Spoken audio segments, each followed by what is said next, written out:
ஓம் நமோ நாராயணாய. ஸ்ரீராம ஜெயம். எல்லாருக்கும் நமஸ்காரம். கதவர்க்ஷா வழங்கும் திருவோணம் திருநாள் நிகழ்ச்சியுடைய இன்றைய பகுதிக்கு உங்கள் எல்லாரையும் நான் வெல்கம் பண்ணுறேன். ஒவ்வொரு மாதமும் ஸ்ரவணத்தன்னைக்கு இந்த நிகழ்ச்சியில் நம்ம ஒரு பகவத்கீதா ஸ்லோகம், அதுக்கான மேலோட்டமான விளக்கம், அதோடைய தாத்பரியம், அதுலேருந்து நம்ம கற்றுக்க வேண்டிய விஷயங்கள், டீட்டெயில் எக்ஸ்ப்ளனேஷன், இது எல்லாத்தையுமே நம்ம கேட்டு தெரிஞ்சுட்டு அனுபவிச்சுட்டு வந்துட்டுருக்கோம். அந்த வகையில் இந்த மாதம் பகவத்கீதாவுடைய 14வது அத்தியாயத்திலேருந்து ஒரு அற்புதமான ஸ்லோகமும் அதுக்கான விளக்கமும் தான் கேட்க போகிறோம். இது எல்லாத்தையும் நம்மளுக்கு கொடுக்கறதுக்கு Smt.Dr.Srividya Sathiyamoorthy அவர்கள் தயாராக இருக்கா. அவளோட சேர்ந்துட்டு நம்ம எல்லாரும் அதை எல்லாத்தையும் கேட்டு இப்போ தெரிஞ்சுட்டு அனுபவிக்கலாம். Hari Om, Shri Gurubhyo Namaha.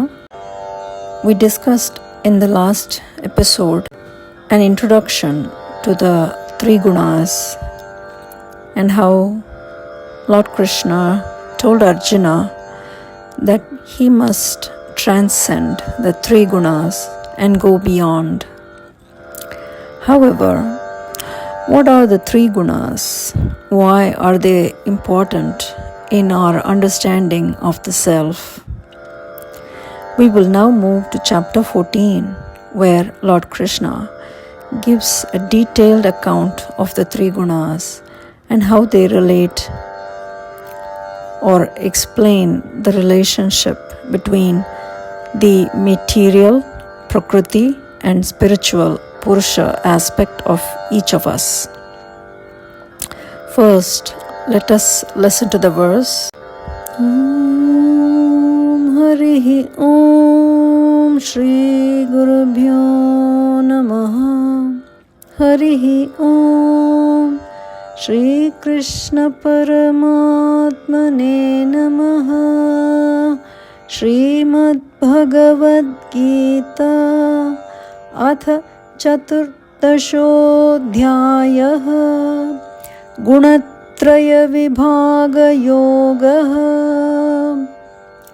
Shri Bhagavanuvāca Sattvam Rajastama iti Guna Prakriti Sambhavah Nibadhnanti Mahabaho Dehe Dehinamavyayam. Om Tat Sat iti Smt. Geethasu Upanishatsu Brahma Vidyayam Yoga Shastre Shri Krishna Arjuna Samvade Gunatraya Vibhaga Yogo Nama Chaturtashodhyayah. The literal meaning of this shloka is, O Mahabala, mighty armed Arjuna, the material energy or prakriti consists of three gunas, that is sattva, goodness, rajas, passion, and tamas, which is ignorance. These three gunas or attributes bind the eternal soul to the perishable body.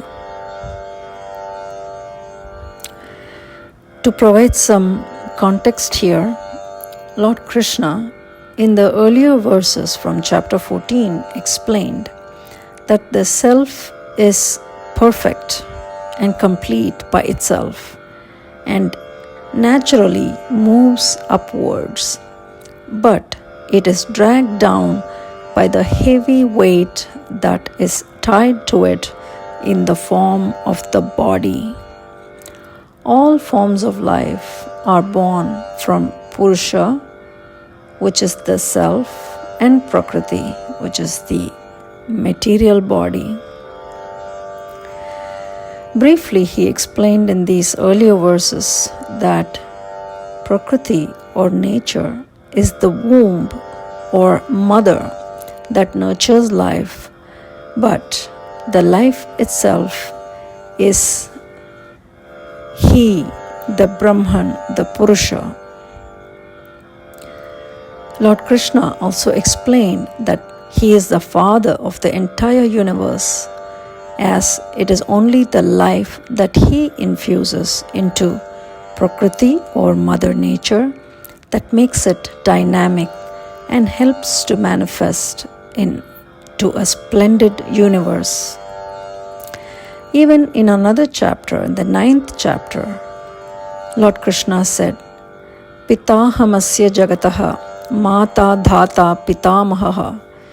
There he explained that he is the father and the mother, and he is the supporter and also the grandsire of the entire universe.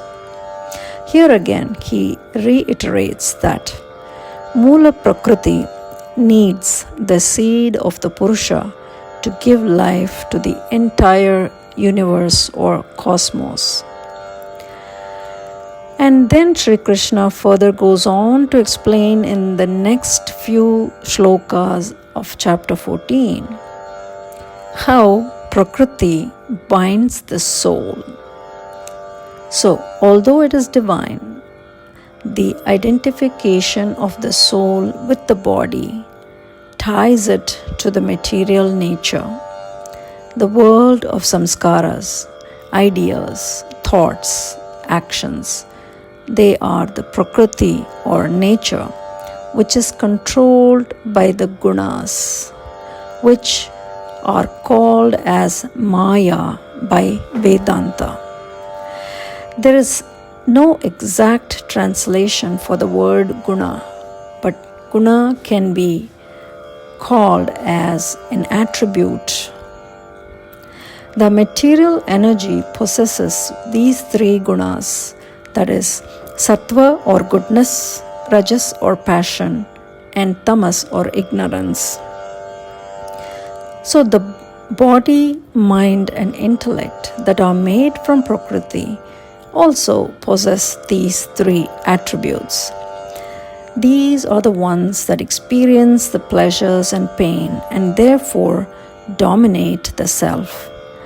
The way to end the domination of the self is by separating the body from the self, and this can only be done by discernment, which is viveka, and restraint, which is vairagya. In the words of Saint Tukaram, who said, Viveka Sahita Vairagya Chain Bala. That means there is strength in non-attachment, in association with discernment, that is, Viveka and Vairagya are both needed.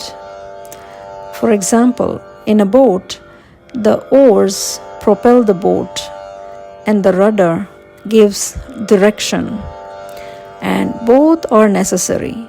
Similarly, Viveka gives direction and Vairagya propels us forward. Swami Mukundananda suggests an example of a 3-color printing. If any one of the colors is released in excess, what happens? The paper will have the majority of that color. Similarly, Prakriti has ink of 3 colors based upon one's internal thoughts, the external circumstances, previous samskaras or vasanas, and other factors. Nature is dominant of one of these 3 attributes, and the attribute that predominates creates the corresponding shade upon the person and their personality. Therefore, the soul is then influenced by that dominating attribute. So, in the further shlokas, Sri Krishna goes on to describe in detail each of these different attributes and the effect on the living being. According to Swami Chinmayananda, the meaning of guna is also a rope. by which the Purusha or the true self is tied down to the material Prakriti.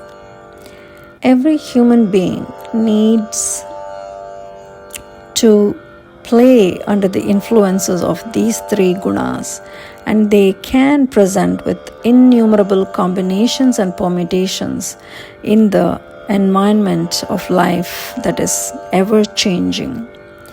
It is these three gunas that cause us to be attached to the material things, and they also delude the self into thinking or feeling these things. The gunas are like ropes or cords that bind the material to the spiritual.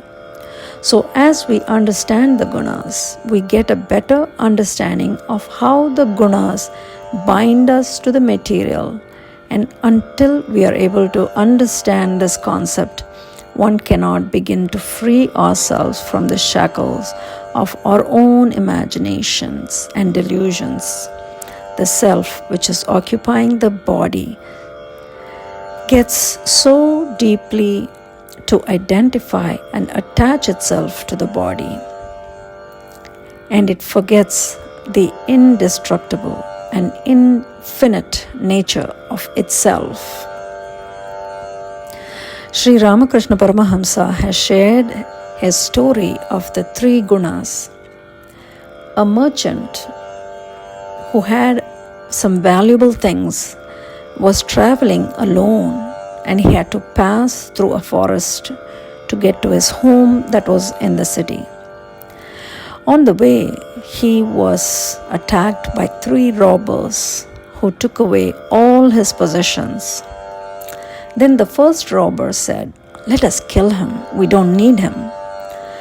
The second robber said, "No, why should we kill him and get the sin of that? Let us just tie him firmly to a tree." The second robber's advice was followed, and they tied him to a tree and left him and ran away. After some time, the third robber returned. He unbound his ropes and took him to the edge of the forest along a road leading to the city. The merchant thanked the robber profusely for his kindness and requested him to accompany him so that he could reward him when he reached home. However, the third robber said, "I cannot come with you to the city, as I will be recognized as a robber." So here, Sri Ramakrishna is comparing the first robber to tamas, which showed the quality of acting on impulse. The second robber was rajas. He was exhibiting the quality of binding to the pleasure of the sensory world. The third robber was sattva. He showed the qualities of kindness and compassion. So one must be constantly attempting for purity, virtue, and goodness, but should not be conscious of their sattvic actions. Further, sattva loosens the bonds of the world, but sattva is also a robber. It cannot give man the ultimate knowledge of truth, though it shows him the road leading to the supreme abode of God. Setting him on the path, sattva tells him, "Look there is your home." Even sattva is far away from the knowledge of Brahman. Therefore, having examined these three gunas, the three qualities, the difference being only in their proportion, we need to conquer them in a way as to separate the body from the self. Thank you for listening. Please forgive us any mistakes. Give us your thoughts and feedback in the comment section. And see you next time. Shri Krishnarpanamastu. another amazing and important episode இன்றைக்கி நம்ம எல்லாரும் கேட்டது.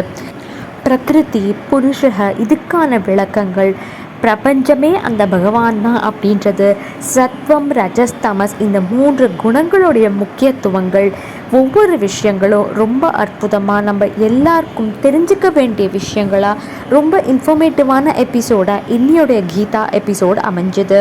இதை அமைச்சு கொடுத்த ஸ்ரீமதி.டாக்டர் ஸ்ரீவித்யா சத்யமூர்த்தி அவர்களுக்கு கதவிருக்ஷா சார்பாக நன்றிகள், நமஸ்காரங்கள். வியூவர்ஸ் அண்ட் ஆடியன்ஸ், இந்த மாதத்துடைய திருவோணம் திருநாள் எபிசோடு நீங்கள் எல்லாருமே நன்னா கேட்டு ரசித்து அனுபவிச்சிருப்பீள் அப்படின்னு நினைக்கிறேன். இதே மாதிரி அடுத்த மாதம் ஸ்ரவணத்தன்னைக்கு என்ன கீதா ஸ்லோகம் வரப்போகிறது, அதுலேருந்து நம்ம என்ன தெரிஞ்சுக்க போகிறோம், அதெல்லாம் பார்க்கணும்னா எல்லாரும் காத்துருங்கோ.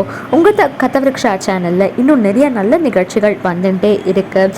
எல்லாரும் தினம் ஒரு பிரபந்தம் அண்ட் மை டெய்லி பாசுரம் கண்டிப்பாக ஃபாலோ பண்ணின்னு வருவேள் அப்படின்னு நினச்சிட்டுருக்கேன்.